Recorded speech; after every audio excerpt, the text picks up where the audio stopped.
You ever sit around a campfire swapping spooky stories? You know the ones, those that send chills down your spine. Well, that's what we're doing today, diving deep into listener tales from the Morbid podcast. Ooh, yeah, nothing like a good ghost story. Exactly. And we've got three really good ones. A woman haunted in her grandmother's house, someone stalked by something strange in the Utah wilderness, and a historical murder on a pig farm with some restless spirits. That's quite the spooky lineup. Let's start with a haunted house.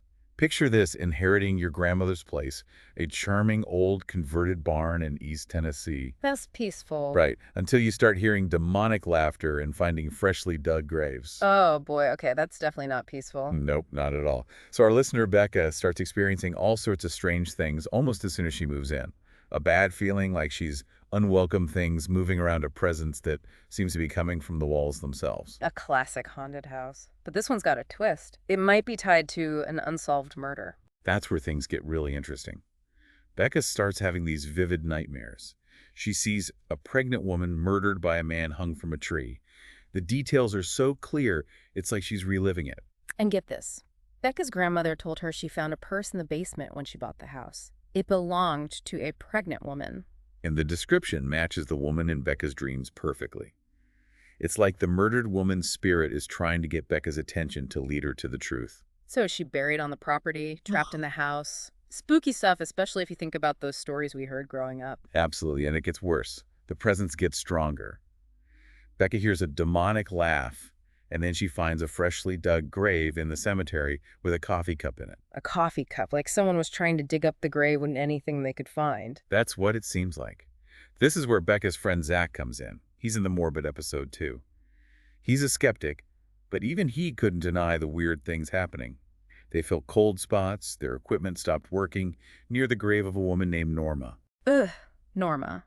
The one with the headstone that practically says good riddance to her husband. The one and only. So at first they think Norma's messing with their stuff, but then they catch an EVP, a ghostly voice asking, "Who is this?" Yeah, definitely not Norma. Okay, so now we've got a whole other mystery on top of everything else. Exactly. And years later, after her father passes away, Becca finds the recording again and realizes he accidentally recorded over part of it. But she gets to hear his voice one last time. It's a bittersweet moment in all of this paranormal craziness. A good reminder that even in the face of the unknown, these stories can touch on those real human experiences, loss, grief, and those connections that last. Yeah, it's a powerful combination of spooky events and real emotion. And we're left with so many questions. Who's the spirit of the murdered woman? Who is digging up the grave? And who's asking, "Who is this?" on the EVP? Makes you think, doesn't it? Definitely makes you think, especially if you're listening right before bed. Becca's story really makes you think about strong women facing fear. She didn't just hide. She tried to understand what was happening, even that maybe there was something evil there.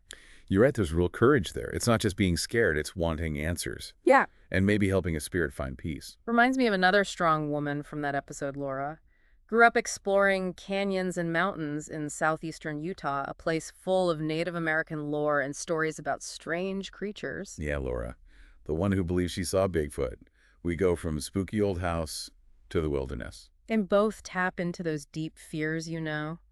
Darkness in a closed-off space versus the isolation and danger of the wilderness. Both make you feel vulnerable facing the unknown. And they show how these stories get passed down through families. Becca inherited the house. Laura learned about those creatures from her dad. It's like the stories are woven into their family history. It makes you wonder what stories your family has or where you live. What legends or unexplained things happened in your hometown? Good question for our listeners. But back to Laura. She had a bunch of interesting encounters starting when she was a kid, exploring with her dad. They'd search for Anasazi ruins. Yeah. Traces of a civilization from centuries ago. That's important. Her dad was adventurous, but also respected the Anasazi history and culture. He taught his kids not to disturb these places, leave things as they found them. A good reminder that exploring should be done responsibly, respecting the past, especially when it comes to indigenous history. Makes you think, if we treated those places with respect, maybe the spirits wouldn't haunt them. Interesting thought. Like we're reminded that the past is still around, that what happened before is still felt in these places. But it wasn't just her dad's stories that made Laura believe in the unexplained. She had her own scary experiences, starting with a solo hike when everything went silent. That sudden silence can be creepier than any noise, especially when you're alone out there. And for Laura, that silence was broken by screeching and screaming like something was being killed. She couldn't see what it was, but she felt something big following her growling. Chilling. It's that fear of being hunted, stalked by something you can't see. A fear lots of people in that area share. Southeastern Utah is known for Bigfoot sightings, and Laura believes that's what she ran into. Not her only encounter, though. Years later, camping with her husband near Mount Rainier, they heard voices outside their camper at night. Wow, in the middle of nowhere, miles from anyone else. That's creepy. And no sign of anyone in the morning. Like whatever was out there wanted to stay hidden, a ghost in the dark. Laura thinks it was Bigfoot again, but she doesn't see him as a monster. More like a creature that just wants to be left alone. A neighbor who keeps to himself. Exactly. Makes you think, what if these creatures, Bigfoot ghosts, whatever they are just trying to live alongside us? What if they're more scared of us than we are of them? It's a good point, especially these days when we keep pushing into wild areas. Maybe these encounters remind us to be careful to respect boundaries between our world and theirs. Yeah, it really challenges how we see the unknown. We think Bigfoot, this scary monster, but Laura's experience is different. Maybe it's not about fear, but just seeing a glimpse of creatures that want to stay hidden. It does make you think, Yeah. especially for someone like me who likes their peace and quiet. Maybe Bigfoot just wants to be left alone away from us. I get that. But speaking of being away from it all, our last story goes from the wilderness to a much darker time in history. Yeah, the 1887 murder of Lily Field on a Minnesota pig farm, a mix of true crime and the paranormal. A reminder that strong women, even back then, faced tough situations, especially in isolated places where things were different than they are today. Definitely. Lily's story is about standing up for yourself and the consequences that came with it. She was 16, living on the farm with her mom and younger brother after their dad died. They had this hired hand, Nels Olson Hollong, who was well obsessed with Lily. Obsessed to the point of harassing her. And it sounds like Lily wasn't going to put up with it. A woman ahead of her time. She stood up to him, rejected his advances. Which back then was a dangerous thing to do. One day, Lily's mom and brother were out leaving her alone with Nels, and that's when it happened. Her younger brother, Charles, came home and found his sister murdered in the pig pen. Awful scene probably still haunts the place today. It shows how brutal things can be even in normal places. And that it happened on a pig farm adds another layer to it. Like the peacefulness of the farm is ruined by this violence. And to make it worse, Nels admitted to it, saying they argued, and he stabbed her in the throat in a rage. A cowardly act no matter how you look at it. At least justice was quick back then. He was caught, convicted, and sentenced to hang. But the story doesn't end there.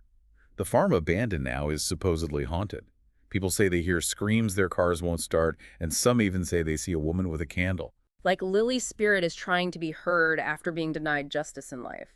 Her presence, a reminder that some things leave a mark and energy that sticks around long after everything else is gone.